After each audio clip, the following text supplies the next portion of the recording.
Souffrez-vous d'une relation d'incompatibilité financière? Restez à l'écoute pour diagnostiquer votre situation. Bonjour, c'est Finançoyer avec Anania. Ne ratez pas nos conseils de finances personnelles. Abonnez-vous et partagez. Le problème du jour est que beaucoup d'entre nous s'associent avec des gens qui ne partagent pas le même sens de gestion de l'argent. Cela crée beaucoup de problèmes. Il y a 3 facteurs à considérer. Un des facteurs, c'est l'éducation. Ce n'est pas toutes les familles qui inculquent l'éducation financière. Il y a même des familles qui n'inculquent aucune éducation financière. Et cela, par exemple, peut créer des problèmes dans un mariage. Vous n'êtes pas en train de parler le même langage et vous ne voyez pas les choses du même œil.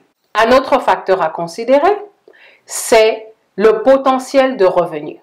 Souvent, le potentiel de revenu dans un couple peut être déterminé par le choix de carrière. Si vos carrières ne se croiseront jamais, l'écart financier peut être si grand que ça va causer des conflits dans la relation. Ce sont des choses qu'il faut considérer. Et le dernier facteur à considérer, c'est votre sens de priorité. Si vous n'avez pas le même sens de priorité dans les dépenses, il y aura conflit.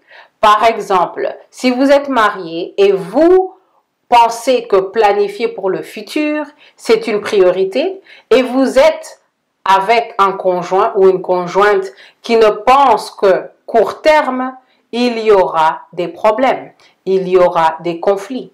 Donc, avant de vous engager, il faut réfléchir. La question du jour est, quels sont des exemples d'incompatibilité financière que vous avez observés? Quand on passe à l'action, une chose qui est importante à faire quand on est un couple, avant de se marier, il faut avoir des discussions solides pour voir si vous êtes compatibles. S'il y a un écart, c'est le moment de voir, quand vous parlez, si l'écart et les différences peuvent être comblés.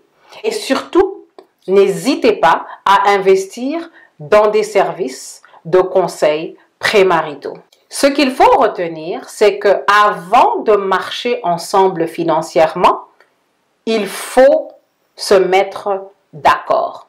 Pour minimiser les conflits, vous devez vous assurer que vous aurez les mêmes comportements financiers ou que vous savez comment vous allez gérer les hauts et les bas quand il y a des problèmes.